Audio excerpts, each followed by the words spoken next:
वो तो मेरा काम है। तुम तो चिल्लाते जाओगे, बहुत से आते हैं बाबा जी हम आपका उपदेश नहीं सुनना चाहते। हमने कहा भाई बहुत अच्छी बात, हम उनसे बुरा कब मानते। चोर आओ, डकैत आओ, ये आओ, सब आ जाओ, बड़े ध्यान से मेरी बातों को तो वो तो लेके रख लेना। अब मैं कुछ आपको सुनाना चाहता हूं। वर्ण व्यवस्थाएं थी, उसका आपने उल्लंघन किया, उसको तोड़फोड़ दिया, उसको बिगाड़ दिया, नष्ट और भ्रष्ट कर दिया, तो आप सब के सब लोग रो रहे हैं। कोई ऐसा नहीं है कि जो नहीं रो रहा, सब रो रहे हैं। अगर कहोगे नहीं भाई धनी मानी हंस रहे ना, वो तुमसे ज्यादा रो रहे, वो तुमसे भी ज्यादा भयंकर रो रहे। लेकिन तुम क्या कहते हो कि नहीं धनी हंस रहा। मैं कलकत्ते में बैठ के एक बगीचे में चुपचाप बैठा हुआ था, तो दो आदमी बड़े सेठ पास में बैठ गए और आपस में बात करने लगे। अरे क्या जमाना आया, क्या मुसीबत है कि दिन में खाना भी नहीं खा सकते हैं, क्या आफत है। इससे अच्छा तो यह है कि बेचारा ये गरीब सो रहा है, ये बड़े आराम में बड़े सुख में है, और हम इतने पैसे वाले, मकान वाले और सब कुछ होते हुए और इतनी परेशानी में। तो हमने कहा अरे सेठ जी क्यों आप चिल्ला रहे हो, पहले तो तुम ये देखो कि ये जो सो रहा है वो कौन है, उसको जगाओ। उसको जगा गया, भाई तुम कौन हो। कह लगे अरे बाबूजी हम तो ठेला चलाते हैं। कितना दिन में कमाते हो। बाबूजी बड़ी मुश्किल से 20 रुपए मिल जाते हैं। तो अरे भाई ये बताओ कि दुनिया में सुखी कौन है। कह लगे जिनके पास कोठियां, जिनके पास मोटरें, जिनके पास कपड़े, जिसके पास धन है और जिसके पास ये और जिसके पास वो बहुत सुखी। हमने कहा देखा सेठ जी तुम कितना रो रहे थे, और ये क्या कह रहा है कि तुम सुखी और तुम कह रहे थे सुखी, दोनों ब्रह्म, न वो सुखी न वो सुखी। मैं वो सोच रहा है ये सुखी होंगे, ये सुखी नहीं। वो जो जिनके पास कोठियां, उनको भी तो बाबा जी जानते हैं, उनको कोई सुख नहीं। तब तो बाबा जी कहते हैं कि हमको कोई खरीद नहीं सकता। हिंदुस्तान में कोई पैदा ही नहीं हुआ कि बाबा जी को कोई अपने धन दौलत जवाहरात मकान और जमीन से खरीद ले। ये तो आप दिमाग से बात हमेशा निकाल देना, कोई हिंदुस्तान में बाबा जी को खरीद नहीं सकता। और बाबा जी इतने लक्ष्य के पक्के हैं कि मेरे पास बड़े बड़े नेता और लीडर और जो प्रधानमंत्री जो उनके लड़के चले गए वो भी मेरे पास पहुंचे और बड़ा उन्होंने लालच दिया। मैंने कहा इसका असर मेरे ऊपर में धूल के बराबर भी नहीं, लेकिन तुम देश का भला नहीं कर सकते, हम तुमको लिख करके देते हैं, आपके द्वारा देश का भला नहीं होगा। हम लिखते हैं आगे बड़ा आपके द्वारा नुकसान होगा देश का, और खूंरेजी होगी देश की, और ये होगा और बर्बादी होगी और महंगाई होगा, सब जड़ दिया। और महात्माओं की बात नहीं मानोगे तो ये रास्ता खुशहाली का नहीं, सब कुछ कह दिया। तो मतलब यह है कि बड़े लालच दिए जाते हैं। लोग सोचते होंगे कि शायद बाबा जी को कोई खरीद ले। यह हटाओ। अब मेरी बात बड़े ध्यान से यहां से आप शुरू करें। पहले तो ये आप बताइए कि आप किराए पर आए हो। ए बच्चियों मैं तुमको किराए पे लाया हूं, बोलो बच्चियों जोर से। कैसे को कह रहे नहीं। तो ये बताओ बच्चे बच्चियों मैंने कुछ तुमको रुपया बांटा है। कैसे नहीं बांटा। अब एक बात तो आपकी है साथ में, मेरे पास तो कोई बच्चा है नहीं, मैं अकेला फकत हूं। अगर तुम्हारी दृष्टि से देखा जाए तो मेरे पास कोई बच्चा। अब ये बताओ जब मेरे पास कोई बच्चा नहीं और मैं तुमको कहता हूं कि तुम किराए के मकान में, तो क्या मैं अमृत के मकान में हूं? मैं भी किराए के मकान में, आपको भी छोड़ना मुझे भी छोड़ना। तो जब मेरे पास बच्चा नहीं तो मोह किसका, लोभ किसका, झूठ किसका, वादा खिलाफी किसके लिए, चोरी किसके लिए, संग्रह किसके लिए। तो मैं ये समझता हूं कि ये जितने खड़े बैठे हैं बच्चे बच्चियां, ये सब मेरे बच्चे हैं। उस दृष्टि से, ज्ञान दृष्टि से तो सब आप मेरे बच्चे हैं, और संसार की दृष्टि से आप अपने मां बाप के बच्चे हैं। बात समझ में आई? मोटी बात को समझ लीजिए आप। बाबा जी को तो कोई राष्ट्रपति और प्रधानमंत्री बनना नहीं है, न इसकी कोई ख्वाहिश है। अब समझ लो अच्छी तरह से आप। कहीं आप सोचने लगो कि नहीं बाबा जी को कोई ख्वाहिश हो, अरे हमको राष्ट्रपति की और प्रधानमंत्री की भाई, हमारे पास तो जनता, इतनी जनता रहती है, और क्या है। जो झूठ बोला जाता, धोखा दिया जाता, बेईमानी की जाती, चोरी की जाती है, लोगों को सताया जाता, लोगों का धन इकट्ठा किया जाता, वो तो सब ये है, ये सब ये। तो ये भी आपको पता चल गया कि बाबा जी न प्रधानमंत्री बनते, न बनेंगे, न ख्वाहिश है, न इच्छा, न राशि। अब ये बातें बिल्कुल आपके सामने साफ हो गई। अब दूसरी बात तो अब कुछ नहीं।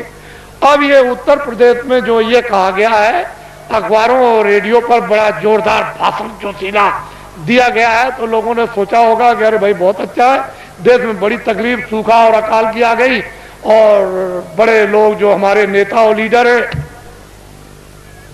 बड़ा ध्यान रखते हैं, बड़ा ख्याल। असल में जब सत्याग्रह चल रहा था तो इन्हीं नेताओं और लीडरों को लोग क्या कहते थे, देवता है, देवता।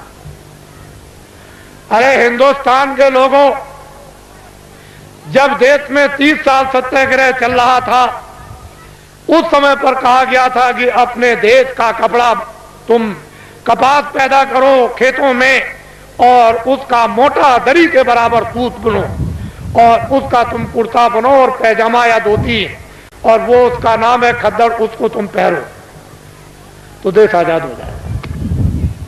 हमने 30 साल ये सुना, क्षमा कीजिएगा, माफ कीजिएगा,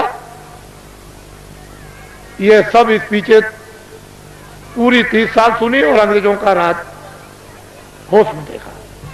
उनके कर्मचारी, अधिकारी, और उनके अगर कहीं कोई घटना हो जाए, कहीं पर कत्ल की घटना हो जाए, तो सारे जिले के अधिकारी टूट पड़े, मजाल है। लेकिन क्या है, 6 पैसे तोला चांदी मेरे सामने, शुद्ध प्योर, कहीं मिलावट का नाम निशान नहीं, 12 रुपए तोला सोना मेरे सामने बिकता था।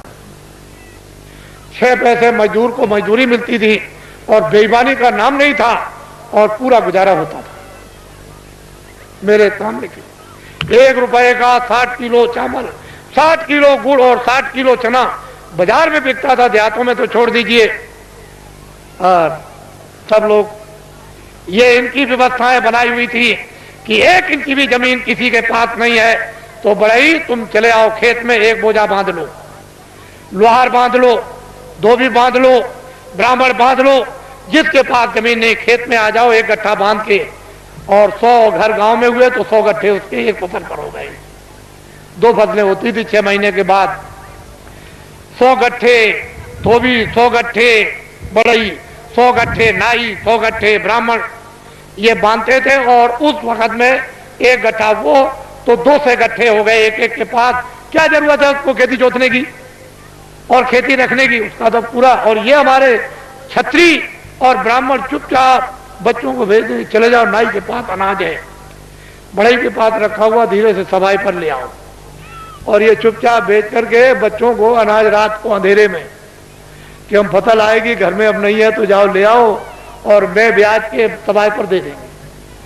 हमने देखा ब्याह शादी में ये छत्री और ये ब्राह्मण उन छोटे लोगों के काम, कपड़ा देना, ये देना, वो देना, अनाज देना, दूध देना, और फिर घी देना, लकड़ी देना, किसी तरह की छोटे को कोई तकलीफ नहीं हो पाती थी। हमने देखा कोई छोटों के साथ अन्याय तो कर ले, हम देखते थे। तो हमने देखा 30 साल सत्याग्रह देखा। क्षमा कीजिएगा, 48 में आजादी मिली, 5000 भी हिंदुस्तान में खद्दड़ पहनने वाले नहीं थे। समूचे हिंदुस्तान में पाकिस्तान को भी मिला दिया जाए, उसमें भी, और लंका को भी मिला दिया जाए, तो 5000 हिंदुस्तान में खद्दड़ पहनने वाले नहीं थे।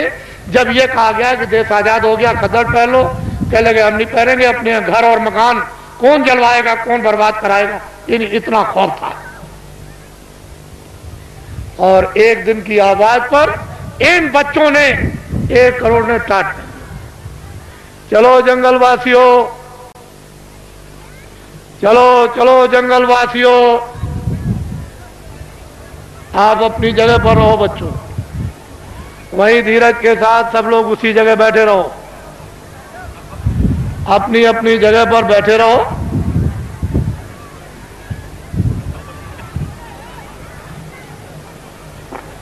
सब लोग बैठे रहो और अपनी आंखों से काम लो, कानों से काम लो, बुद्धि से काम लो। जल्दी चलो जंगलवासियों, एक दफे सबके सब भगवान को के नाम को बोलो जोर से, जय गुरुदेव। बैठी रहो बच्चियों, बच्चियों बैठ जाओ,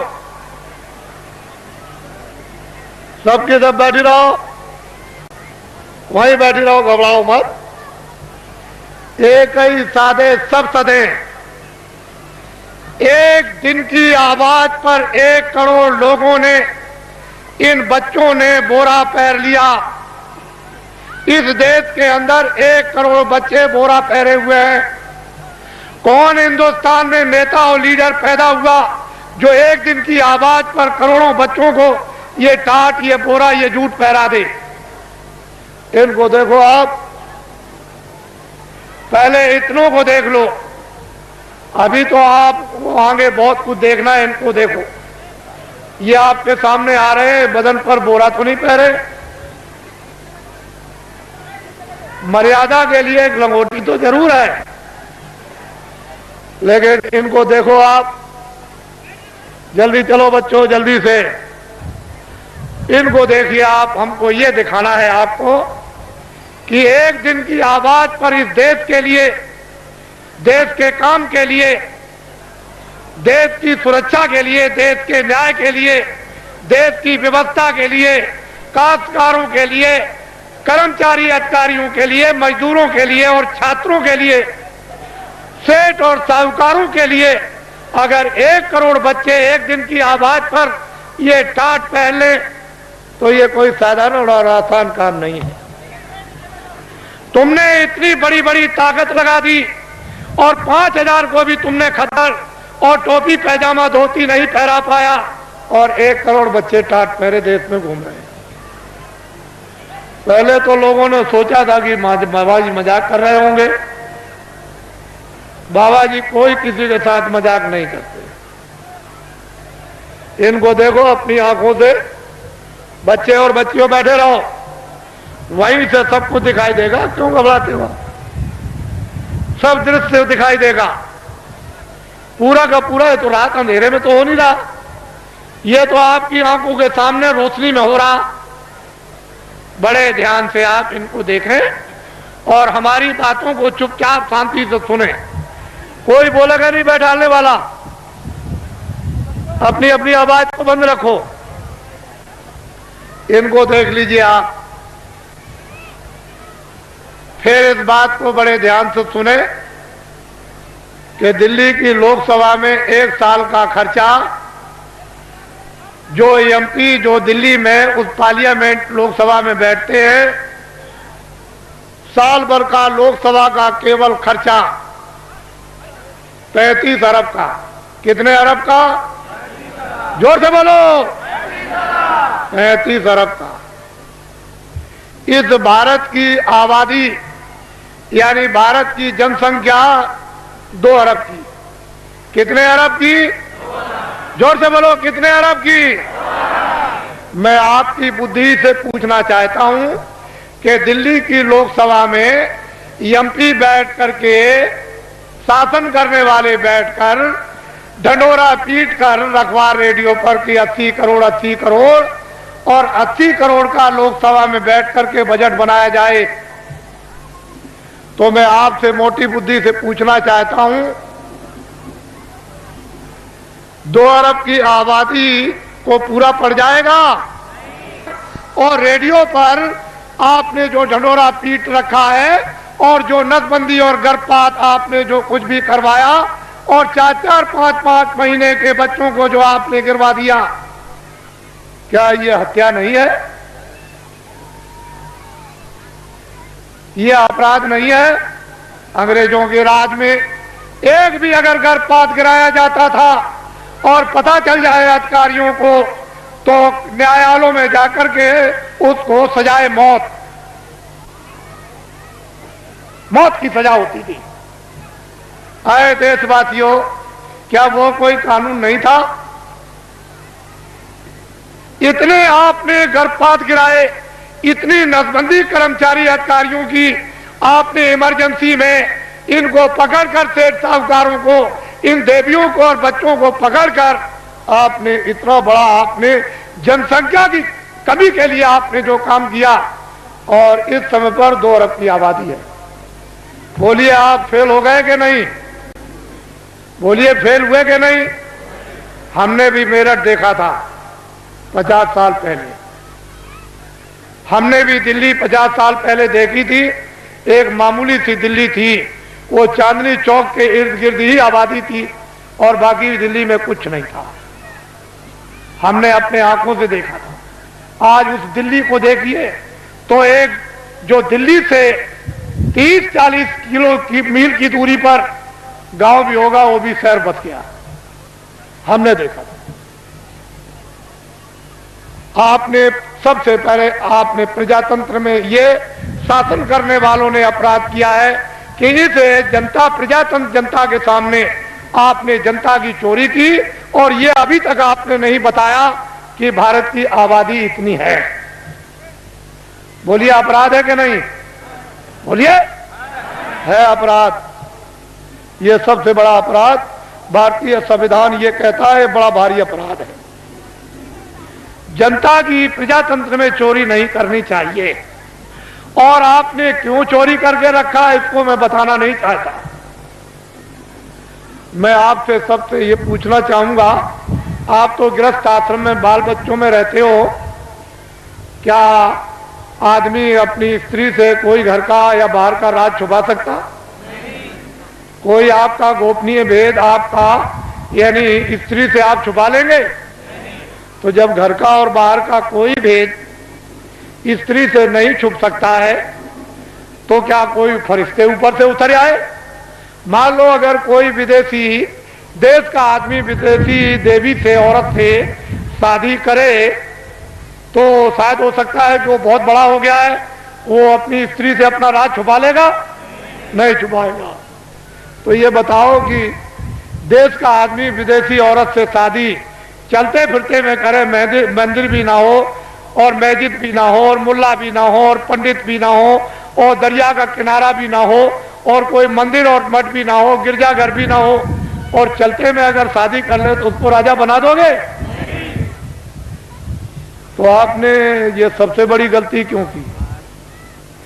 भारत के प्रधानमंत्री ने विदेशी स्त्री से शादी की है, और आपने ये अपराध क्यों किया कि उसको राजा बनाया? क्यों आपने ये अपराध कर डाला, ये बताइए। ये देश के लिए, जनता के लिए, ये अपने गौरव के लिए, अपनी जाति समाज के लिए ये क्या छोटा अपराध है? अब ये बताइए, जब आपने प्रधानमंत्री राजा बना दिया तो कोई गोपनीय अपनी स्त्री से राज छुपा सकता है? तो ये सिद्ध और साबित हो गया कि मंत्रालय का, फौज का और उनका, और जो योजना बनाते हैं, जो कमजोरियां हैं इस प्रजा की, इस जनता की, इस देश की, इस हथियारों की, उड़ने वाले हो, मारने वाले हो, जो कुछ भी फैक्ट्रियों का उत्पादन हो या संग्रह हो, वो सब विदेश में चला गया। मैं एक बात और आपको ये बताना चाहता हूं, उस समय पर ये राष्ट्रपति जो आए तब तो नहीं थे, लेकिन हमारे सरदार राष्ट्रपति थे जो रिटायर हो गए। उस समय पर यानी भारत की टकसाल करेंसी विदेशों में छपने के लिए दे दी गई। टकसाल और करेंसी विदेशों में छपने के लिए दे दी गई। भारत का संविधान और भारत की नीति, आप एमएलए और एमपी और मतलब यह है कि जो भी संसद सदस्य हों, वो राष्ट्रपति से शपथ ग्रहण करते हैं कि हम अपने भारत का, भारत की जनता का, भारत के विकास का और फौज के सामान का हम कोई भी प्रतिज्ञा करते हैं, गोपनीय भेद किसी विदेशी को नहीं बताएंगे और अपनी करेंसी किसी विदेश में नहीं छपवाएंगे। फिर राष्ट्रपति न्यायाधीश, जो मुख्य न्यायाधीश दिल्ली में रहते हैं सुप्रीम कोर्ट में, उनसे शपथ लेते हैं कि हम कोई भारत की जनता के खिलाफ यानी गोपनीय ऐसा राज ओपन नहीं करेंगे जिससे हमारे देश का और भारत की जनता का नुकसान हो जाए। और अगर आप ये गोपनीय राज भारत और भारत की जनता का, फौज और फौज के सामान का अगर आपने ओपन कर दिया तो संविधान का अपराध आप लोगों को लग गया। वो करेंसी टकसाल विदेशों में छपने लगी। मैं ये बताना चाहता हूं कि जो टकसाल, जो करेंसी विदेशों में रुपया छप रहा और छपाया जा रहा और बताया जा रहा, क्या उस पर राष्ट्रपति के कोई हस्ताक्षर हुए? आपको यह बताया गया राष्ट्रपति द्वारा कि हस्ताक्षर हो गए राष्ट्रपति के विदेश में भारत की करेंसी इस देश को चलाने के, उत्पादन के लिए और खुश और समृद्धि के विकास के लिए बाहर छपाई जाएगी। कोई राष्ट्रपति और उपराष्ट्रपति का कोई दस्तखत हुआ? आपने कभी सुना? तो आप क्या छत्री हो? क्या हो आप? कौन सी मूछ लगाई आपने? कौन से बाल लगाए? और फिर क्या तुम छत्री हो? क्या रखते हो बुद्धि? और क्या तुम वीरता रखे हो? तुम्हारे पास में क्या ज्ञान है? ये तो भारतीय संविधान कहता है। इतना बड़ा राज इस भारत की जनता के साथ, विकास के साथ और देश के कानून के साथ ये पूरा जो इतना खिलवाड़ किया गया, ये क्षमा योग नहीं है। मैं कुछ नहीं कहना चाहता। आपकी तकलीफ जो इस मंच पर पटकते हो, दर्दों को, उसकी वजह से मुझको ये सब आपके सामने में आना पड़ा। और मैंने तो अभी कुछ नहीं कहा। इसमें क्या मसाला भरा हुआ आपको तो कुछ मालूम नहीं है। ये तो मैं आपको बताना चाहता हूं। वो संसद सदस्य जिनको आपने चुन करके विधानसभाओं में और लोकसभा में भेजा, उन्होंने इस पर आलोचना क्यों नहीं की? वो तो ज्ञानी थे, वो तो तुम्हारे भेजे हुए थे, तुम्हारे नुमाइंदे थे कि तुम्हारी तरफ से, तुम्हारे देश की तरफ से, तुम्हारे कानून की तरफ से, तुम्हारे उत्पादन की तरफ से, तुम्हारी खुशहाली की तरफ से बोलेंगे। तो वो संसद सदस्यों ने क्यों नहीं कहा? क्यों नहीं शोर मचाया? उनको दिल्ली में शोर मचाने की जरूरत नहीं, लखनऊ में शोर मचाने की जरूरत नहीं। वो लौट करके आते और जनता में शोर मचाते। सच्चा न्यायालय ये था। कहीं जाने की जरूरत नहीं, ना वो कहीं उधर जाना, आपको किसी गवर्नर के यहां जाना, ना आपको किसी कमिश्नर के यहां जाना, ना एसपी के यहां जाना, ना डीएम के यहां जाना, ना किसी दफ्तर में और न्यायालय में जाना। ये सच्चा न्यायालय तुम्हारा था, ये वोट का न्यायालय था। जब तुमको ये अधिकार मिला तो तुम यहां चिल्लाते आकर के कि वो करेंसी जो है बगैर राष्ट्रपति के दस्तखत के, बिना उपराष्ट्रपति के दस्तखत के वो करेंसी विदेशों में छापी जा रही। अब तुम्हारे पास क्या रह गया? ये भी नहीं है, लंगोटी भी उतर जाएगी, ये भी चली जाएगी हाथ से। और वो कत्लेआम होगा जो बाबा जी पहले तो सुनाते चले आए। सरेआम बाजार में कोई भी तुमको देखने वाला नहीं होगा। तुम्हारी बहु बेटियों को जब लोग खींच करके ले आएंगे और सड़कों पर डाल लेंगे, तब तुम कहोगे चलो बाबा जी के पास दौड़े। ये काम आएंगे आपके, ये खड़े हुए ये काम आएंगे, यही आपके काम आएंगे। ये स्लो देश वीरों का देश है, क्षत्रियों का देश है, विद्वानों का देश है, ब्राह्मणों का देश है, सत्कर्मियों का देश है, त्यागियों का देश है। आप इसको अनाचारियों का देश बना डाला। इसलिए आप इससे कहो, गांव-गांव में अब कुछ जरूरत नहीं है, ना आपको दिल्ली में किसी तरह के सत्याग्रह की, कोई आंदोलन की और फेरियों की जरूरत नहीं है, ना दफ्तरों में आप जाते हो। वहां ये बेचारे हमारे जो इंस्पेक्टर है यहाँ, ये कोई जा रहा दिल्ली, कोई लखनऊ जा रहा, क्यों जा रहा? क्यों? वहां रैली निकलेगी, सत्याग्रह होगा। आज इसका सत्याग्रह, कल उसका सत्याग्रह। आप उस मजिस्ट्रेट का, उस डीएम का, उस बेचारे जो रक्षा करते हैं, उनका समय तो वहां चला गया। तब तक यहां डकैती हो गई, तब तक यहां कत्ल हो गया। तुम चिल्लाए दरोगा जी, तुम चिल्लाए एसपी साहब, ये तुमने क्या कर दिया? और वो बेचारे चले गए वहां उनको बचाने के लिए। अरे ये क्यों करते? कहीं जाने की जरूरत अब नहीं। बात अब एक काम करो, लाओ इधर पकड़ाओ। एक ये काम करो, ये भूमि जोता खेतिहर काश्तकार संगठन की जो आधारशिला 10 सितंबर 1987 में रखी गई ग्राम देवलखा, तहसील केसरगंज, जिला बहराइच। लोगों को मालूम नहीं था, वो तो मजाक समझते थे कि बाबा जी मजाक कर रहे, आधारशिला कितने आदमियों के बीच में, ये तो आपको कोई इतने आदमी इकट्ठे नहीं कर सकता। उनको तो ये पता नहीं था कि बाबा जी इतनी जल्दी जल्दी काम करेंगे। तब तक फौरन घोषणा हो गई, 5, 6, 7 को फौरन चलो हरदोई और काम का भूम जोता खेतर का कंडे, हमको शक्ति दो, हमको ज्ञान दो, हमको बल दो। देखो आप फिर देखिए, आप इस झंडे को ले लो। इस झंडे को लेने के बाद किसी की रैली में नहीं, बाबा जी की अपील है, किसी के सत्याग्रह में नहीं, कोई धरना नहीं देना, किसी मजिस्ट्रेट को या किसी एसपी को, किसी कमिश्नर को और किसी डीएम को या किसी अधिकारी कर्मचारी को वहां जाकर के उसका घेराव नहीं करना। इस झंडे को ले लो। अगर आप लोगों ने अपना झंडा जो ले लिया, जो आपका झंडा मैं पकड़े हुए हूं, मेरा झंडा तो ये बाद में बनेगा, अभी तो आपका झंडा है। अगर मैं इस झंडे को ले लेता तो आप कहते बाबा जी मेरा झंडा तो है नहीं, तो आपका झंडा, ये आपका झंडा मेरा नहीं, मैं तो इस झंडे को लिया। ये देखो वो, मैं तो वो काम कर रहा था और वो झंडा टाट वालों का, दूरदर्शी का, वो अलग है और वो आपका झंडा उधर फैल रहा। इस झंडे को ले लो और ये ऐलान कर दो गांव गांव में कि भूम जोता खेतर काश्तकार ये अपना अपना झंडा लेकर और फौरन सभाएं करें और जल्दी से जल्दी, और देर करने की जरूरत नहीं है, वो अपनी अपनी तकलीफें गांव में सब बताएं इन टाट वालों को।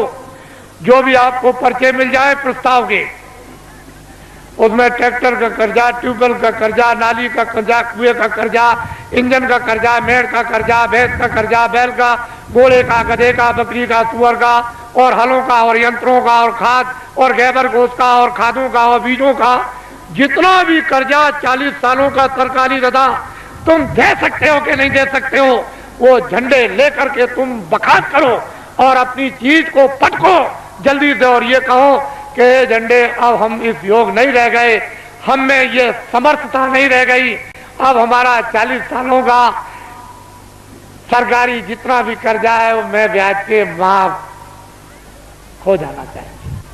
बस आप अपनी आवाज को बाहर निकालो, वो सुन रहा है, वो सब कुछ करेगा। तुम क्यों घबराते हो, लेकिन आवाज नहीं निकालोगे तो कुछ नहीं हो सकता है। और जब तुमने झंडे लिए और गांव गांव में प्रस्ताव पास हुए और कमेटियां इन भूम जोता खेतर काश्तकारों की जब स्थापित होने लगी और अध्यक्ष और उपाध्यक्ष जैसे ही गांव गांव में बनने लगे, अगर वो नेता लीडर जो सड़क छापते, जो रास्ते में पकड़कर फौरन उसी दिन पकड़ करके और फौरन कुर्ता टोपी पहनाकर और डिक्लेयर रेडियो अखबारों पर कर दिया, मोहर लगा दी कि ये नेता हमारी पार्टी का है, वो सड़क छापने पास उसको कह दिया, बस कह दिया कि इसको तुम अपना मतदान, अपना वोट हिंदू मुसलमान और सिख ईसाई दे दो। उस बेचारे को ये भी धोना नहीं आता था, ये पीछे तो धोना भी, टट्टी पेशाब भी नहीं आती थी और सड़क छाप नेता बन गया, दिल्ली में एमएलए और एमपी बन गया। अधिकारियों तुम नहीं जानते हो, जो हम कहे उसको करना। अरे भाई कानून, अब कुछ नहीं, कानून को हम कुछ नहीं समझते, कानून रद्दी की टोकरी में डालो, जो हम कहते हैं वही कानून लीजिए, आपका भला क्या होगा। जब वो कहते हैं कि हम कहते हैं वो करो, कानून को रद्दी की टोकरी में डाल दो। ये सब अधिकारियों कर्मचारियों को पता है कि मेरे साथ जो सलूक किया जा रहा है, मैं बाबा जी सब जानते हैं। ये सड़क छाप नेता बन गए और बहुत ये सड़क छाप नेता जो सड़क पर बन करके फौरन उनको मोहर लगाकर और आपसे वो वोट दिलवा दिया। अगर आपने झंडा बाबा जी की अपील पर पकड़ लिया, ये नर नारी बच्चे और बच्चियों ने, ये सब के सब पार्टियों के लोग अपने अपने झंडों को ऐसे फेंक देंगे और सब तुम्हारे झंडे के नीचे आ जाएंगे। अगर ना आ जाए तो इस बाबा जी को बाबा जी आप मत बोलिए, फिर समस्या का समाधान होगा कि नहीं। अब ये बताइए आप, मैं ये चाहता हूं कि ये भारत जो दिल्ली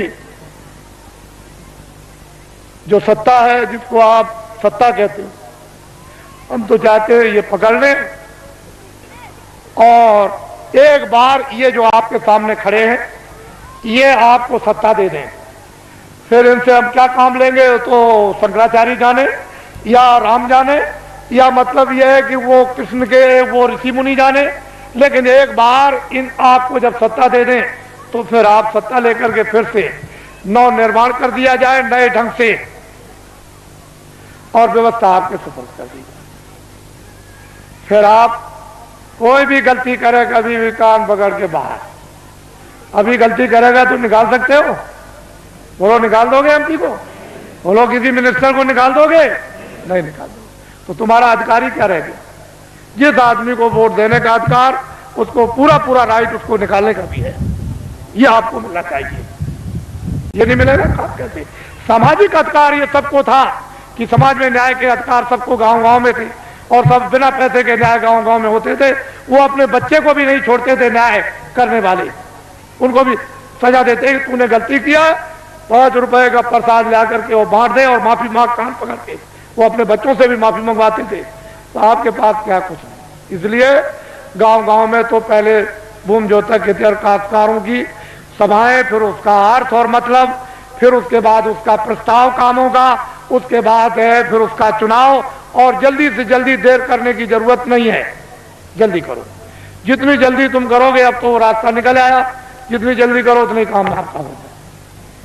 कुछ आप करो, कुछ मैं मेहनत करूं, और कुछ इसलिए मेहनत करा दूं, और भगवान की कृपा हो जाए, जल्दी काम हो जाए। आपको तो चाहिए कर्मचारियों, अधिकारियों, सेठ और साहूकारों, सबके हितों, जनहितों के लिए ये बाबा जी ने पूर्ण रूप से योजना बना ली। हमको तो कुछ नहीं करना, हमको तो ये टाट की लंगोटी भी उतरवा के फेंकवा देना,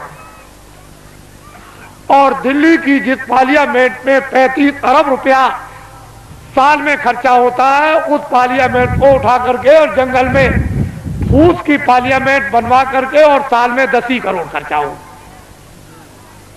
और इन लंगोटी के या गैर लंगोटी के द्वारा देश का एक बार संचालन करा दिया जाए, और दुनिया को यह दिखा दिया जाए, ये हिंदुस्तान की बात नहीं, दुनिया को यह दिखा दिया जाए कि 40 वर्षों का हिंदुस्तान का सरकारी कर्जा लदा हुआ भूमि जोतक खेतिहर काश्तकारों पर वो माफ, और कर्मचारी अधिकारियों को जितना वेतन, यानी छोटे से छोटा और बड़े से बड़ा 10,000 वो, और सेठ और साहूकारों की जो काली ब्लैक मनी है वो सब की सब बिना अपराध और बिना किसी टैक्स के ये सब की सब व्हाइट करवा दी जाएगी।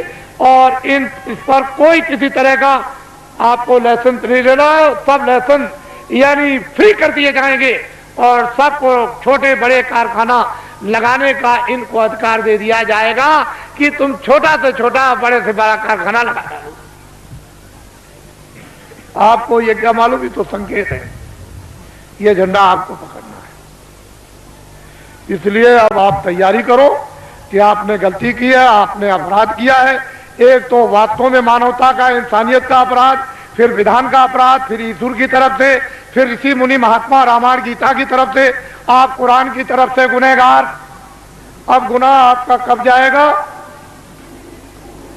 ये जो आपकी दौलत को लोगों ने पनडुब्बियों में, तोपों में, हवाई जहाजों में, इसमें सामान के लाने, सामान के ले जाने में, हीरे जवाहरात की खदानों में इकट्ठा करने में, और फिर ये योजनाओं के बनाने में, और बाहर से जो कर्जा ले आए उसमें से 75% ये सब खा गए विदेशी बैंकों में। 22 मुल्कों में, यही आपके पास में नेपाल है, यहाँ के मिनिस्टरों ने, लोगों ने इतना रुपया नेपाल की बैंकों में जमा कर दिया है, इतना रुपया जमा किया। अगर नेपाल का ही खाली रुपया हिंदुस्तान का जमा किया हुआ अगर वापिस आ जाए, तो जितना भी बाहर से आप कर्जा ले आए हो, वो कर्जा और ये ब्याज, ये पूरा का पूरा अदा हो जाएगा, और बहुत सा विकास भी हो जाएगा। इतना यहाँ नेपाल में रुपया आपका जमा, जो भारत की गरीब जनता का आपने जमा किया है, और ये सब कुछ पता चल गया है। इसकी सबकी इंक्वायरी कौन कराएगा? ये भूमि जोतक खेतिहर काश्तकार ये कराएगा। हमने तो ये कह दिया है कि दफ्तरों का ऑडिट करवा दिया जाए तो 20-20 साल की सबको सजा होगी, लेकिन हमने अपने कर्मचारी अधिकारियों को पूर्ण रूप से जनता के सामने बता करके निकाल दिया कि ये कोई भी मतलब ये भ्रष्ट नहीं है, इनमें से कोई भी भ्रष्ट नहीं है, न कर्मचारी, न अधिकारी, न छोटे न बड़े, न पुलिस के, और न पुलिस के अधिकारी, न इनकम टैक्स, न सेल टैक्स, और हमारे सेठ साहूकार भी नहीं है, और छात्र भी नहीं है, और हमारे काश्तकार भी भ्रष्ट नहीं। ये व्यवस्था भ्रष्ट है, इसलिए हमने अधिकारियों कर्मचारियों को निकाल दिया और जनता से अनुरोध किया है कि कभी भी ये मत सोचना कि अगर कभी तुम कहोगे ऑडिट कर दिया जाए तो देखें कौन, तो ये गुनहगार और ये अपराधी नहीं है, ये बिल्कुल आपके सामने छोड़ दिए गए।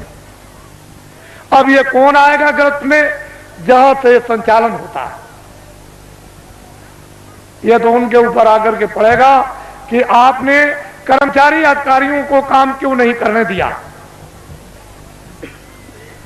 तो कहीं ना कहीं तो बात फंसेगी आकर, लेकिन ये बिल्कुल निकल जाएंगे। हमने पूरी जनता को बता दिया और बराबर बताते रहेंगे, हमारा कोई भी कर्मचारी अधिकारी भ्रष्ट नहीं है और कोई भी भारतीय संविधान में कानून में नहीं आता, क्योंकि अगर मंत्री गलती कराएंगे तो ये बेचारे रोजी रोटी अपनी कमाते हैं बाल बच्चों के लिए, इनका जरा भी दोष नहीं है, दोष उनका है जो करवा रहे हैं। बोलो है कि नहीं, करवाने वाले का दोष है, इनका कोई दोष नहीं। अगर इनके पास जमीन होती और जागीर होती तो इनसे कह देता कि नौकरी छोड़ दो, लेकिन अब जमीन और जागीर नहीं है तो मैं कह भी नहीं सकता, फिर नहीं कह सकता, इसलिए कोई दोषी नहीं है। आप इस पर गंभीरता से आप विचार करो। अब आइए एक आपको पहले एक कहानी सुना दे। एक राजा का राज था, राजा के राज में प्रजा बड़ी सुखी थी। अपनी जगह बैठे रहो बच्चों, राजा अभी बैठे रहो देर लगेगी, अभी बैठे रहो देर लगेगी। राजा के राज में प्रजा, अभी सब चीजें देखो, अभी देर है। राजा के राज में प्रजा बड़ी दुखी थी, सुखी थी, हर तरह से संपन्न थी, न्याय से, खुशहाली से, समृद्धि से, सोने से, चांदी से, कपड़ों से, अन्न से, व्यवहार से, उठने से, बैठने से, सेवा से, मोहब्बत प्यार से, सबसे सुखी थी। 2 बच्चे थे, राजा ने अपने बच्चों को महात्माओं के आश्रम में पढ़ने के लिए भेज दिया। अकस्मात कोई सहयोग की बात, अकस्मात राजा का देहांत हो गया। प्रजा बहुत रोई, मेरा धर्मात्मा, मेरा बड़ा पुण्यात्मा, मेरा राजा बड़ा अच्छा राजा हमारा चला गया, अब हमारी देखभाल कौन करेगा। तो लड़कों को बुलवाया विद्वानों ने कि भाई बिना राज के राज तो ठीक नहीं है, तो इसलिए एक काम करो कि अब भाई ये तो स्थान ग्रहण कर लो। तो जो बड़ा बच्चा था उसको बैठाया कि अब तुम राजा बन जाओ, ये तुम्हारी प्रजा और तुम राजा हो जाओ। राज तिलक कर दिया, गद्दी पे बैठा दिया और सुना दिया प्रजा को ये राजा हो गया और तुम्हारी अब देखभाल करेगा। उस बेचारे को अनुभव तो कुछ था नहीं पूरा, क्योंकि अब महात्माओं के आश्रम में जब गए थे तो पढ़ा तो नहीं। बस थोड़े दिनों के बाद प्रजा दुखी रहने लगी, प्रजा में गड़बड़ी होने लगी, प्रजा रोने और चिल्लाने लगी।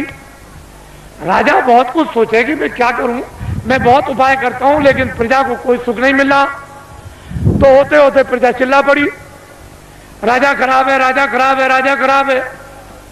किसी ने कहा कि अरे भाई आपकी सारी प्रजा कह रही राजा खराब, एक महात्मा जी पहाड़िया पर रहते हैं तो तुम चले जाओ और जाकर के उनसे प्रार्थना करो कि हमारे राज पर संकट आ गया, तो इस संकट को किसी तरह से कृपा करके दूर कर दीजिए। राजा गया, बेचारा गया पहाड़िया पर, देखा वह महात्मा, उनको प्रणाम किया और कहा कि राजन तुम अब कैसे आए, इतनी देर तुमने कैसे की। कह लगे महाराज मुझे तो मालूम था नहीं कि इस पहाड़िया पर कोई महात्मा रहते हैं कि तुम्हारे राज में, तुमको ये नहीं मालूम कि महात्मा रहते कि नहीं रहते, फिर तुम्हारा राज कैसा। चलो महाराज बड़ा संकट आया है, कृपा कर दीजिए हमारा संकट प्रजा का चला जाए, और सारी प्रजा रो रही। तो उनका अच्छा एक काम करो, किताबों में लिखा हुआ है कि प्रजा पर, परिवार पर, शरीर पर कोई संकट अगर आ जाए, चाहे राजा हो, तो भगवान नाम का जाप करा ले तो ये तकलीफ दूर हो जाएगी। जाओ अपने राज में बड़े बड़े विद्वानों की खोज करो और खोज करके महल में बैठा करके भगवान नाम का जाप करा लो, तो तुम्हारा और प्रजा का संकट कम भी हो जाए, हो सकता दूर भी हो जाए। राजा उधर से आए, अधिकारियों को भेज दिया कि जाओ तुम चले जाओ विद्वानों की खोज करो। एक विद्वान मंदिर में जल चढ़ा रहे थे शिव जी के, जब बाहर निकल के आए तो देखा चंदन लगा हो। आप कौन है? कह लगे मैं तो ब्राह्मण हूँ।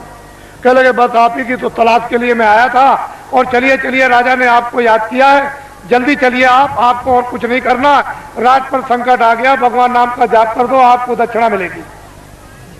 जब वो गए तो सब सामग्री देकर के जाप करने के लिए बैठाया,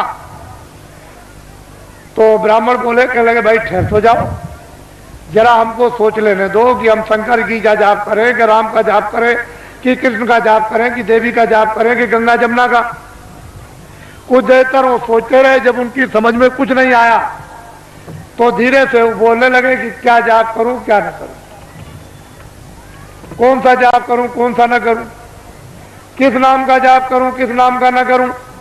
धीरे धीरे बोलने लगे कि क्या जाप करूं क्या न करूं, क्या जाप करूं क्या न करूं, क्या जाप करूं क्या न करूं, क्या जाप करूं क्या न कर जाप। ये भगवान नाम का जाप होने लगा। तब तक किसी ने कहा राजन एक विद्वान को और बैठा दीजिए तो राज का संकट जल्दी दूर हो जाएगा। तो अधिकारियों को भेज दिया, एक ब्राह्मण को और पकड़ ले आए। कह लगे महाराज आपको दक्षिणा मिलेगी, आपको क्या करना, भगवान नाम का जाप करना, राज पर संकट आ गया वो दूर होना चाहिए। दूसरे ब्राह्मण आए, जब वो बैठ गए तो कहा महाराज अब जाप कीजिए। उनका भाई ठहर जाओ। उनसे जरा होशियार थे, उन्होंने सोचा कि भाई ये कितने दिनों से जाप कर रहे हैं, तो कई दिन उनको लग गए।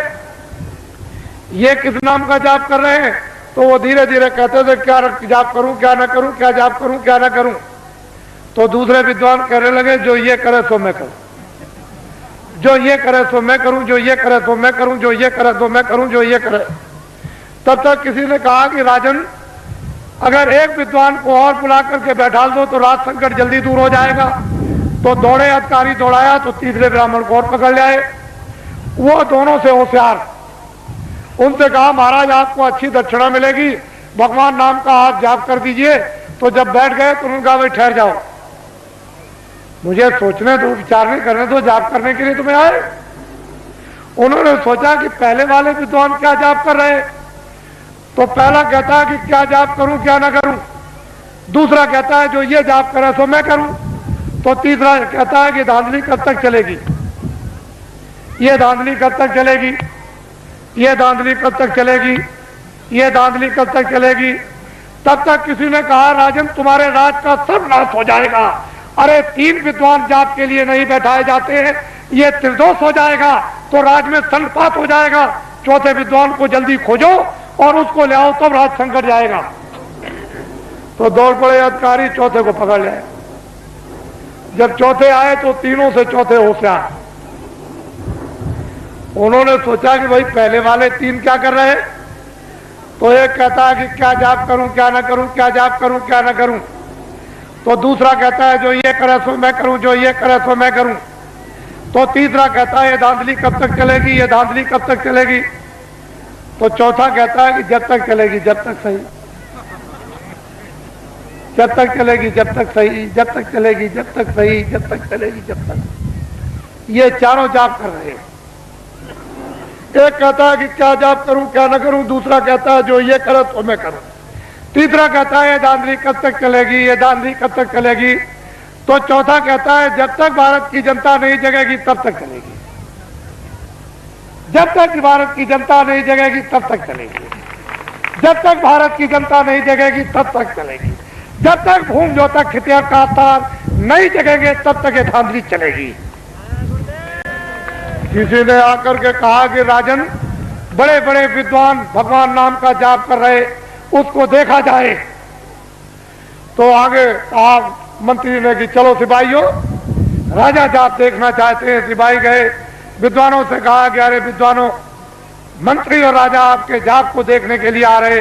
कह लगे कोई चिंता फिक्र मत करो, कब आ रहे, कितने बजे से आएंगे, इतने बजे से आएंगे, चल पड़े। बस वो सब के सब विद्वान जोर से बोलने लगे क्या जाप करूं क्या ना करूं, जो ये करे तो मैं करूं, जो ये करे तो मैं करूं, ये धांधली कब तक चलेगी, ये धांधली कब तक चलेगी। तो चौथा विद्वान कहता है जब तक राजा साहब नहीं आएंगे तब तक धांधली चलेगी, जब तक राजा साहब नहीं आएंगे तब तक धांधली चलेगी। तो राजा साहब ने जब कानों से सुना कि अरे, एक कहता है कि क्या करूं जाप कर क्या ना करूं, दूसरा कहता है कि ये करे तो मैं करूं, तीसरा कहता है धांधली कब तक चलेगी, ये धांधली कब तक चले, चौथा कहता है जब तक राजा साहब नहीं आएंगे तब तक चलेगी। तो राजा साहब ने कहा अरे बदमाशों, मैं आ गया, तुम्हारी बदमाशी नहीं चलेगी। आप तो अभी क्या मालूम, आप लोग घबराओ मत, ठहर जाओ, वही बैठे रहो और उस मंत्री बनाओ। तो सबसे पहले गांव में जाने का कोई बुजुर्ग मिल जाए छत्री मिल जाए, ब्राह्मण मिल जाए, कोई बुजुर्ग मिल जाए तो टाट वालों को सबसे पहले पैर छूना चाहिए। पहला काम तुम्हारा यह है। और कभी भी तुम किसी अधिकारी के सामने और कोई भी छत्री मिल जाए, ब्राह्मण मिल जाए, पुरुष मिल जाए, उसके सामने तुम कभी कुर्सी पर मत बैठना। तुम्हारी कुर्सी ये जमीन है, खड़े हो जाओ, फिर पीछे घूम जाओ। ये जो बैठे विराजमान है ये आप सब आपके क्षेत्र के और के भी है, तो आप पहले इसको भी प्रणाम करो।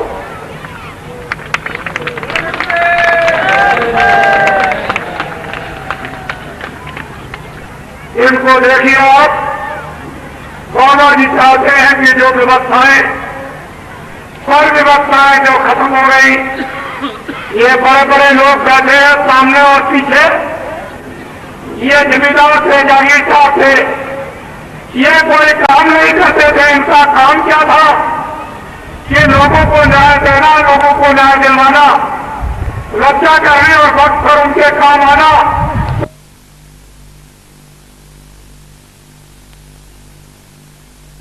नहीं,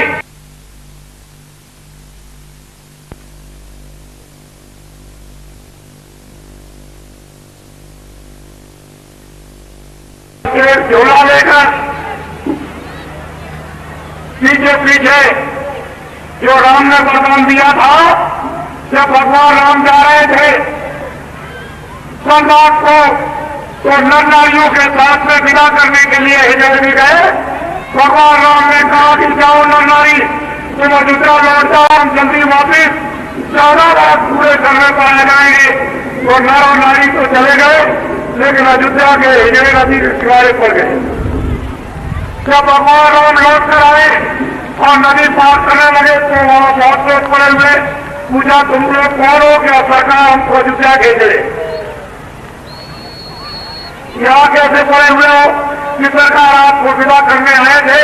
जब आप वनवास 14 वर्ष के लिए जा रहे थे तो गए क्यों नहीं? कि सरकार आपने नरनारियों को आदेश दिया था कि तुम अयोध्या लौट जाओ, हम न नारी। तो हम सरकार से अगर आपके आदेश के प्रति आपका आदेश नहीं हुआ तो ये पड़ गए। उन्होंने कहा तुम 14 वर्ष से हमारी तरह तुम समस्या करते रहे कि सरकार पूछ लीजिए आप। चले जाओ, हम बहुत प्रसन्न और खुश हो गए। हम तुमको ये वरदान देते हैं कि जब कलयुग आएगा तो दिल्ली का राज तुम हिंदुओं को दे दिया जाएगा। तो ये क्षत्रियों की आन और शान खत्म हो गए हैं। क्षत्रियों और ब्राह्मणों, हम चाहते हैं कि तुम्हारा खून बिल्कुल शुद्ध और साफ हो जाए और खून में ताकत आ जाए और तुम्हारी मूछ से भी लग जाए, शेर की मूछ लग जाए।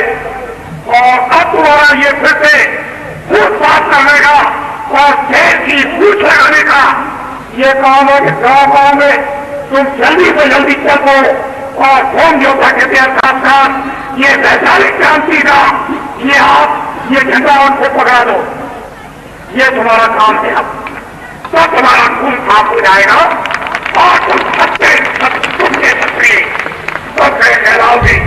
ये तो परिश्रम करना ही पड़ेगा, इससे अब तुम बच नहीं सकते हो। ये तुम्हारे लिए बहुत उत्साह है और इससे भी और कठोर काम आएगा। फिर तुम क्या करोगे? ये तो अभी सस्ता करो, खड़ा हो जाओ और पीछे घूम जाओ। ये इस मैदान में हमारे बहुत से ममाना और प्रेरक का सामान आया है। ये लोग ये कहते हैं कि सामान का हमको पैसा दे दीजिए। क्या बताएं, ये सामान ले जाए, हमको किराया मिले न मिले। ये अविश्वास महात्मा ऋषियों मुनियों के साथ कभी नहीं होता था।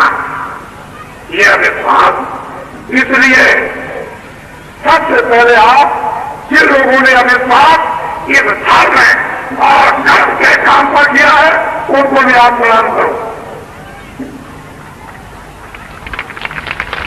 और सबसे प्रार्थना करें, एक पैसे की गलती नहीं।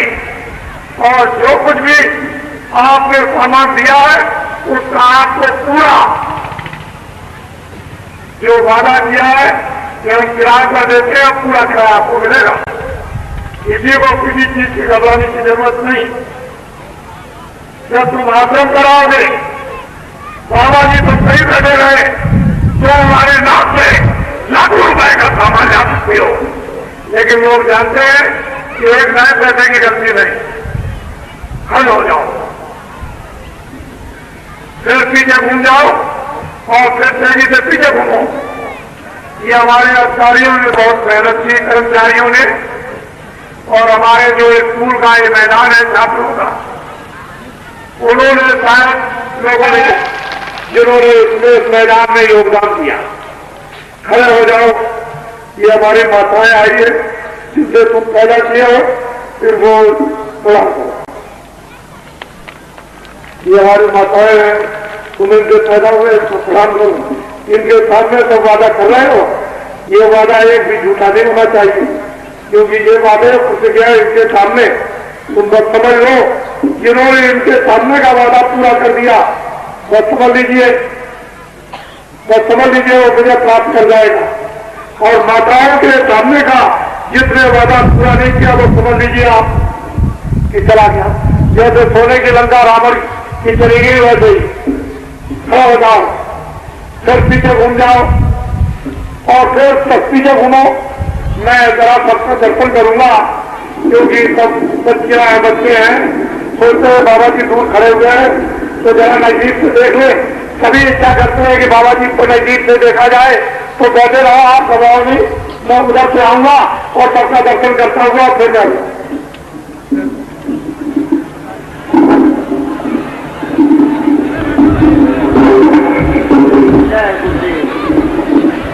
आपके दर्शन के लिए चल पड़े हैं बाबा जय गुरुदेव जी महाराज।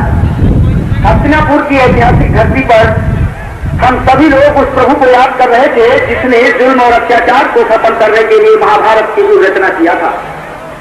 आज वो शक्ति उतर करके धरती पर होंगे तक क्षत्रिय काश्तकारों का जो समूह हिंदुस्तान की धरती पर 1 अरब 60 करोड़ है, उनके दर्द को दूर करने के लिए धरती पर उतर गई। और धरती पुत्रों का दर्शन करने के लिए धरती का वो निराला लाल, भारत के इतिहास का एक अनोखा अध्याय लिखने वाला महापुरुष आपके सामने, आपके दर्शन के लिए। आप अपने स्थान पर बैठ करके दर्शन करें, अपने स्थान पर ही आप बैठे रहें। बाबा जय गुरुदेव जी महाराज अच दया करके आपका दर्शन कर रहे हैं, और आप उनके दर्शन से जो लाभ उठा रहे हैं, ये तो इतिहास और वक्त बतलाएगा।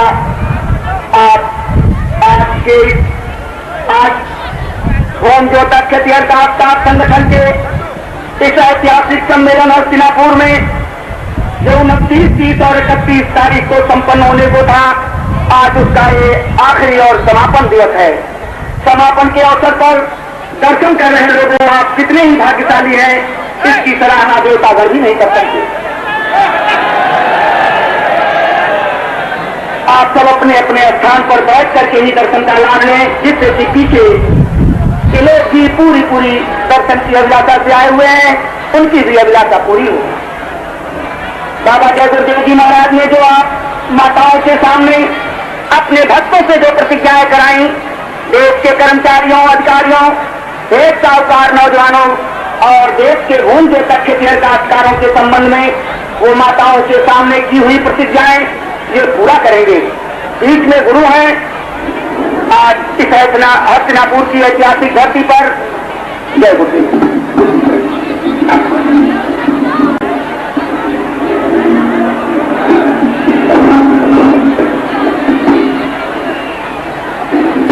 आप सब लोग चुप रहो, बहुत ही ध्यान से सुनो।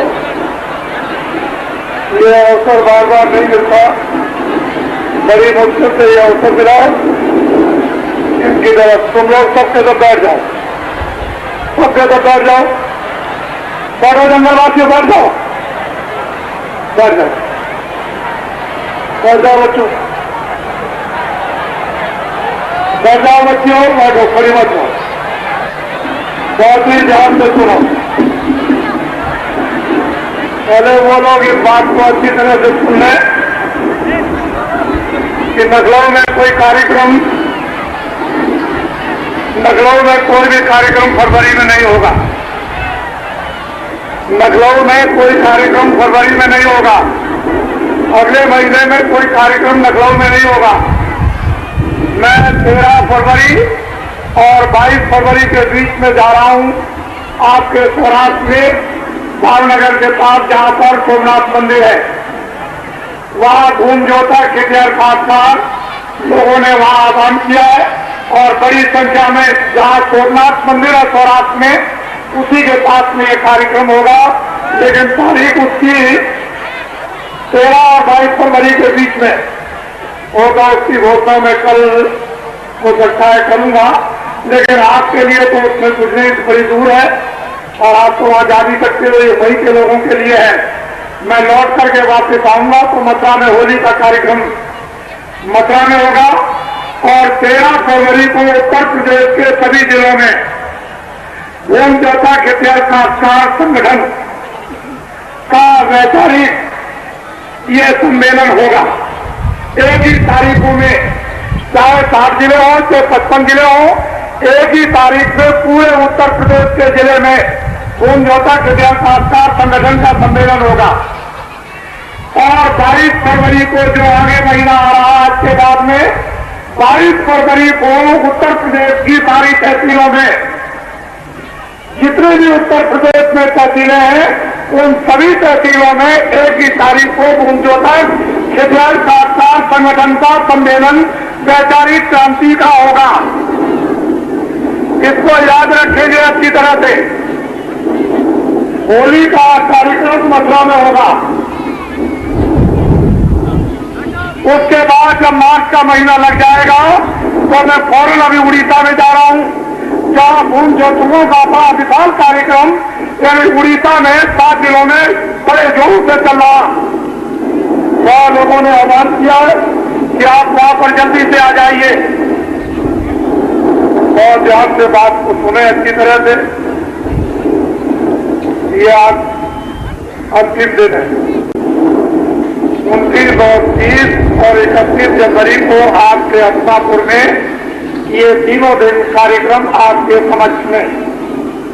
मैं इतने समय में बहुत कुछ तो आपको नहीं बता सकता और इतना आप समझ भी नहीं पाओगे, लेकिन फिर ये बात सभी जितने घूमजोता खिटियार खासकर आए हुए हैं जो खेती का काम करते हैं, वो कान खोल के सुन ले।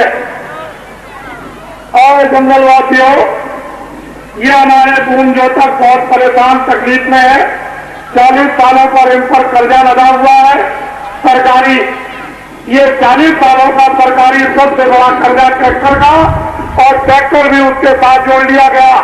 जितने भी ट्रैक्टर के साथ जुड़े हुए नीचे जितने भी कर्जे सरकारी, वो मैं ब्याज से घूमजोता खिटियार खासकारों का सरकारी 40 सालों का जो कर्जा मैं ब्याज के कौन माफ करेगा? पहले तो आप इनको देखिए, आपको तो हम छोड़ भी दें, लेकिन माताएं जो सामने बैठी हैं उनको नहीं छोड़ सकते। ये आपके सामने है और मेरे सामने है। ये भी मेरे सामने, आप भी मेरे सामने, और पीछे बैठे हुए वो लोग भी मेरे सामने। मैं चारों तरफ आपके मध्यस्थ का, मुझे अपना मध्यस्थ समझे। मैं इनको आदेश दूंगा कि ये काम कर दो, इनका काम क्या होगा वो काम कर देंगे। बस मेरा काम इतना रहेगा, मैं सिर्फ पूछूंगा कि जो मैंने इन माताओं के सामने प्रतिज्ञा की, वो 40 सालों का सरकारी कर्जा माफ हुआ कि नहीं, और 1 करोड़ आदमी मैदान में इकट्ठे होंगे। 1 करोड़ के बीच में बाबा जी पूछेंगे, जब वो सब के सब ये कह देंगे हाथ उठाकर, कागज को अपना साथ ले ही जाएंगे, जो पक्का कागज इनको मिलेगा जिस पर सरकारी मोहर होगी मजिस्ट्रेट का और बैंक का मैनेजर, वो सब उस पर लिखा होगा पूरा का पूरा कि 40 सालों का सरकारी कर्जा इस तारीख तक सब कसम में ब्याज पे माफ कर दिया गया। उस पर लिखा होगा आप किसी तरह कोई कर्जा नहीं। जब ये खासकार कह देंगे तो बाबा जी सच्ची बात मानेंगे, इसको पहले नहीं। ये हमारे जो कर्मचारी अधिकारी जिनको कह दिया भ्रष्ट है, जिस व्यक्ति ने कर्मचारी अधिकारियों को कह दिया कि ये भ्रष्ट है, उसको इस्तीफा पहले ही दे देना चाहिए था।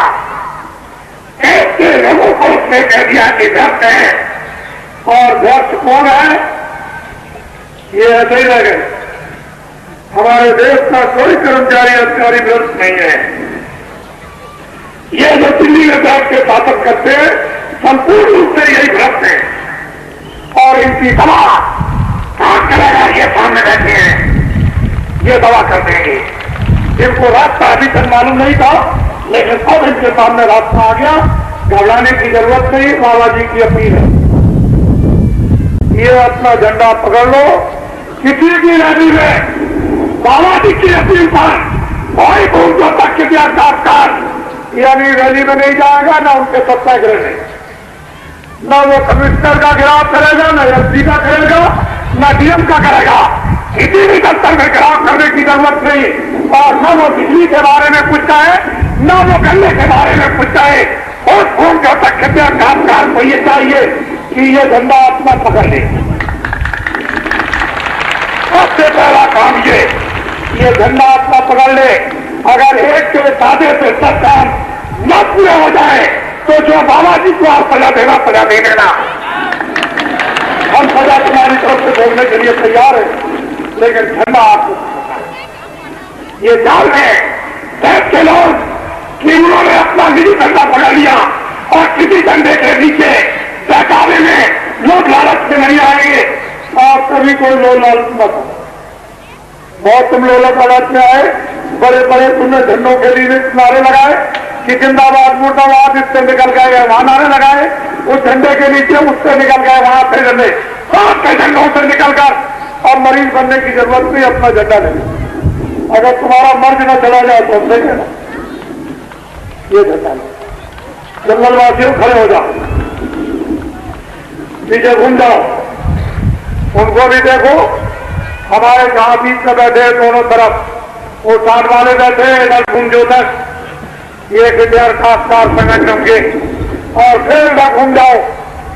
सामने ये हमारे आए हुए हैं, ये कुछ सुनने के लिए बाबा जी के मस्तक में ऐसी नवीन नवीन योजनाएं जो आपको शब्द में भी मालूम नहीं होगी, इस खोपड़ी में है।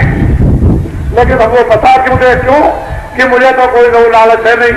मैं इतना ही आपको बताना चाहता हूं कि जो लोग ये कहें कि भूमि जोता के दिया खासकारों का सरकारी कर्जा 40 सालों का मैं ब्याज से माफ कर दिया जाएगा, अगर वो लोग आपको ये कहे कि बैंक सभी हिंदुस्तान से बंद हो जाएंगे तो उनसे ये कह देना हिंदुस्तान का कोई बैंक बंद नहीं होगा और रुपया रखने के लिए उन बैंकों में जगह नहीं रहेगी।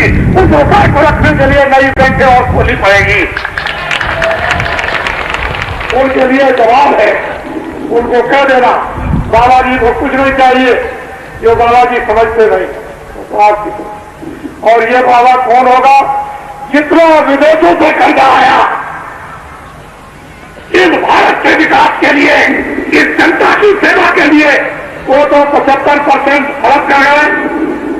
बाबा जी जब तुम झंडा पकड़ लोगे अपना किसी की रैली में और सत्याग्रह में नहीं जाओगे, और दिल्ली की सत्ता जब आपको दे दी जाएगी तो बाहर के विदेशों के राष्ट्रपतियों को बुलाया जाएगा। बोलिए आपने कितना कर्जा दिया, सबसे पहले इस कर्जे को माफ कीजिए। मैं पहला व्यक्ति हूंगा कि जो विदेशों से कर्जा मिला वो पहले कर्जा आपसे माफ करवा दूंगा। आ जाओ, जब भारत का विकास हो जाएगा तो जिप के जिन्होंने कर्जा दिया उन राष्ट्रपतियों को बुलाऊंगा और ये कहूंगा कि भारत हमारा सिरमौर गौरव धन का है, ये अपना कर्जा मैं ब्याज के वापस ले जाऊंगा, वापस ले जाऊंगा। हमारे देश का नाम सदा से होता आया और वो हमारा सिद्धांतवादी देश है, चरित्रवान सदाचारी। लेकिन इन लोगों ने ये हिजरों के पीछे आप न कहें बरदान में, अब तो वस्ती खत्म हो रहा है उनका, और तुम भी अब तक जाओगे। अब क्या है, पीछे घूमो, सामने घूम जाओ और एक दूसरे से प्रणाम करो।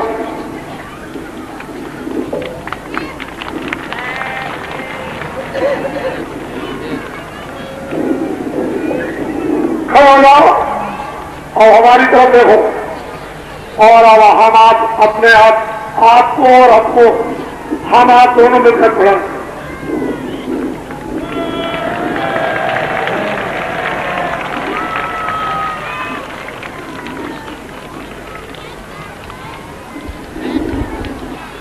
बोलो, आपकी समझ में कुछ आया? बच्चों, आपकी समझ में कुछ आया? तो बच्चों, आप थोड़ा सा भजन भी कर लेना। रोटी बच्चों की सेवा, जब रात को सोने जाओ 5 मिनट 10 मिनट तुम लेट के भजन भी कर लेना। तुम्हारा भजन साथी हो जाएगा जब जाने लगोगी।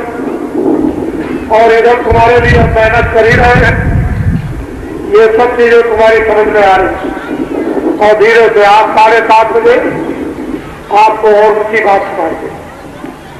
शाम को आज 7:30 बजे, आज अंतिम दिन है, 7:30 बजे और ऊंची चीज सुनाई जाएगी।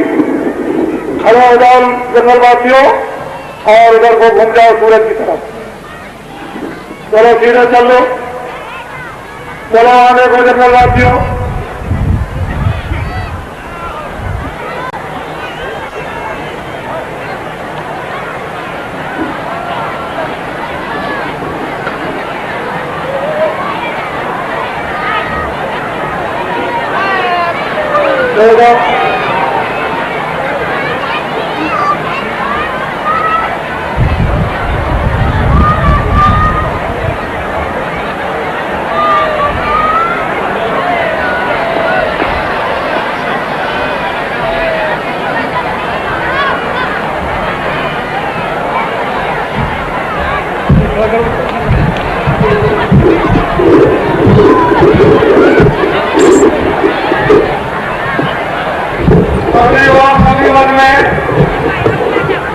अपने मरीज में कंट्रोल करेंगे, किसी को दिखाने की जरूरत नहीं है।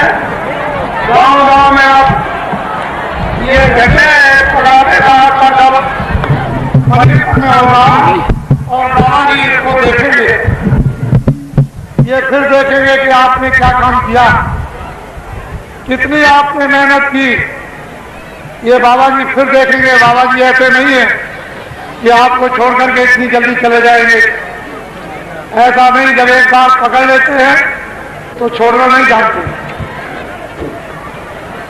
बोलो जय गुरुदेव, जय गुरुदेव।